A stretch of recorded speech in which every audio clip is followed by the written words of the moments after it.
E agora na prática, né? Como acontece na prática? Então, esse processo, ele ocorre por meio das práticas sociais, como textos escritos e orais, que é o caso do podcast, de popularização científica. Então, nesse processo de recontextualização da linguagem, nós ficamos sempre numa tensão, né? Nós buscamos informar um conhecimento que é advindo da ciência, da academia, e, ao mesmo tempo, nós precisamos chamar a atenção de um público não especializado que pode não ter interesse por assuntos ou por aquele assunto científico, né, sobre aquele tema. Então, é uma tensão entre o informar e o chamar a atenção, o sensibilizar, o captar, e também entre o científico e o lúdico, né? Então, principalmente para o público infantil. Mas antes de se iniciar qualquer podcast, pensar em qualquer organização e tema ser informado, qualquer pesquisa ser divulgada, assim como em qualquer texto, no podcast também, alguns questionamentos são super importantes, como, por exemplo, quem é o meu público? Eu preciso pensar e idealizar quem é o meu público, para quem eu vou gravar o meu podcast. É para crianças? Para adolescentes, para adultos, que perfil? Então, a partir do momento que eu consigo visualizar e idealizar o meu público, é que eu começo a pensar nas outras questões, né? Então, porque eu preciso adequar a linguagem ao meu público. Então, a pergunta, essa segunda questão é necessária. Qual a linguagem utilizada por esse público? Então, essa recontextualização começa por aí. Eu preciso adequar a linguagem a partir da linguagem utilizada pelo meu público. É assim que nós conseguiremos nos aproximar do público não especializado. Outro questionamento super importante é qual o conhecimento prévio do meu público sobre o assunto. Por quê? Porque como eu vou precisar informar, ou explicar um conhecimento oriundo da ciência, que ele é mais rígido, mais técnico, então eu vou ter que recontextualizar minha linguagem, eu preciso saber, bom, será que o meu público sabe termos técnicos, termos específicos? Provavelmente não. Então, para isso, nós utilizamos algumas estratégias nesse momento da divulgação da ciência. E o último questionamento que se deve fazer é como fazer meu podcast chegar até meu público. Para eu responder esta última questão, eu tenho que pensar nas outras 3 realizadas anteriormente. Então, desde o processo de produção até o processo de circulação da minha pesquisa, que é o objetivo informar do meu podcast. Então, alguns elementos, eles devem ser considerados, né? E eles são propostos pelo teórico francês Charrodot, que ele estuda a divulgação científica na mídia. Então, ele traz 4 elementos super importantes para esses textos que estão vinculados na mídia, divulgação científica. O primeiro o meu texto, ele precisa ter visibilidade, né? Ele precisa causar impacto no meu leitor ou no meu ouvinte. Aí eu estou falando tanto para textos escritos e orais. Então, como que eu vou tornar meu texto visível, né? E o visível aqui já não é com recursos visuais, né? Mas auditivos, então devemos pensar também nisso. Como que eu vou tornar o meu texto legível, né? Porque ele tem que ter legibilidade por meio de uma linguagem acessível ao meu público. E também, outro elemento importante é a seriedade. É uma restrição imposta, né? Essas são 4 restrições dos textos, dos discursos que estão inseridos na mídia. Por quê? Ao mesmo tempo que eu busco adequar, recontextualizar a minha linguagem por meio de várias estratégias linguísticas, eu preciso sempre usar o argumento de autoridade. Eu preciso evidenciar para o meu público por meio de dados estatísticos, por meio da voz de cientistas, ou fazendo referência a instituições de pesquisa, que a minha pesquisa o que eu estou informando tem respaldo científico. né? Então, é o que torna e que dá a autoridade, que legitima quem está divulgando a divulgar sobre determinado tema. E o último, que nós trataremos um pouquinho mais, que também tem uma relação muito forte e atrelada com a linguagem acessível, que é a restrição de emocionalidade. Então, é super importante essa restrição, porque é por meio de efeitos na linguagem, efeitos de emoção, de sensibilização, de captação, eu vou buscar aproximar o meu leitor, o meu ouvinte, daquilo que eu quero informar, do meu texto, né, do meu podcast. Então, para pensar em algumas estratégias de captação, como eu vou emocionar o meu público? Lembrando que a divulgação da ciência está sempre nessa tensão entre o captar e o informar.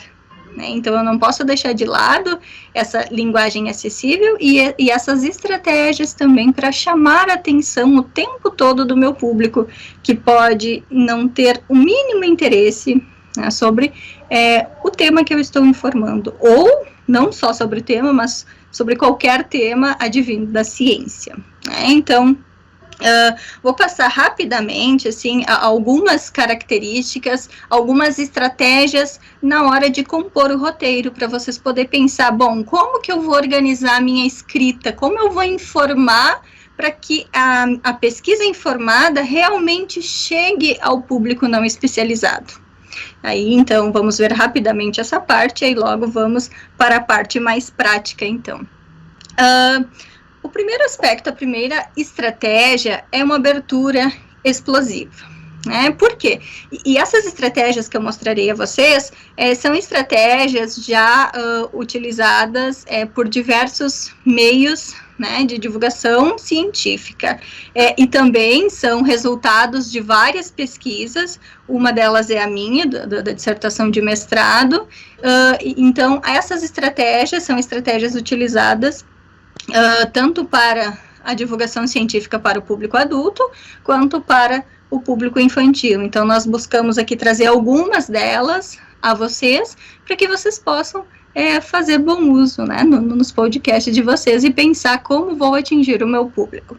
Então, palavras e expressões com entonação explosiva, que emocionem e motivem o leitor a continuar ouvindo o podcast, né? E vocês verão muito bem isso quando vocês forem ouvir esses podcasts de divulgação científica, como, por exemplo, e é muito na entonação, né? No texto utilizamos o escrito, utilizamos outros recursos, mas quando estamos falando de áudio, né, então é bem na entonação da voz, né?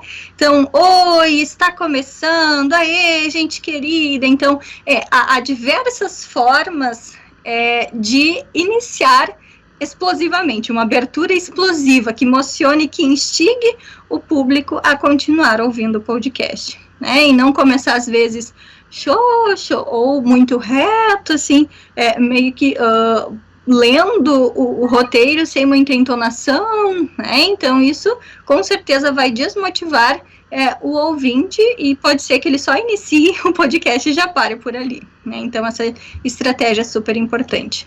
Linguagem acessível e próxima do cotidiano do meu público. Então, a partir do momento que eu respondo aquele meu primeiro questionamento, quem é o meu público, eu vou pensar, então, como eu posso recontextualizar uma linguagem que é mais rígida dentro da academia para uma linguagem acessível ao meu público. Então, a simplicidade nas escolhas lexicais e nas construções frásicas, nas palavras e expressões que possam aproximar o cotidiano, então, desse meu interlocutor. Então, oi? Alguém quer falar? Sheila, eu vou silenciar de novo o microfone de todos, vai silenciar o teu, aí tu ativa, tá? Porque eu acho que alguém entrou com o microfone ligado. Obrigada.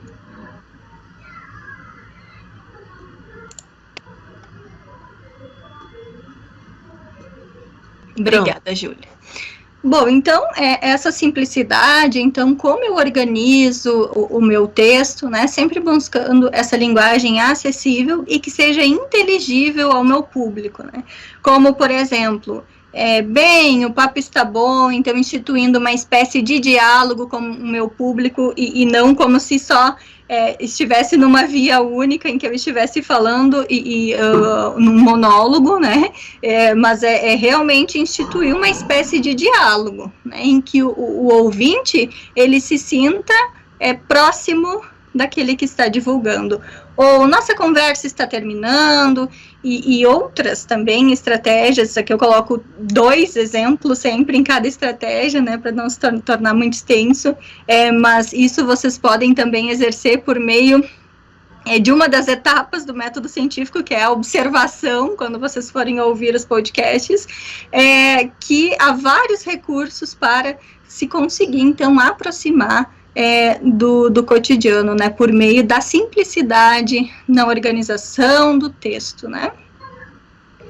Referências, isso é muito importante, olha, é uma das estratégias mais utilizadas na divulgação científica, é sempre fazer referências ao interlocutor, né, então sempre buscar essa reação do interlocutor por meio de um fazer sentir, por meio do captar, do emocionar o meu interlocutor, sempre buscando influenciá-lo, né, e ao mesmo tempo popularizar, né, um saber que é advindo da ciência, sempre com o propósito de que a informação seja compreendida, né, lembrando que mesmo, isso é super importante ter em mente, que mesmo nós utilizando diversas estratégias de captação do meu leitor, o principal, a finalidade do podcast é informar uma pesquisa, né? Então, eu preciso fazer com que essa informação seja compreendida, que é o fazer saber. Não adianta eu utilizar diversas estratégias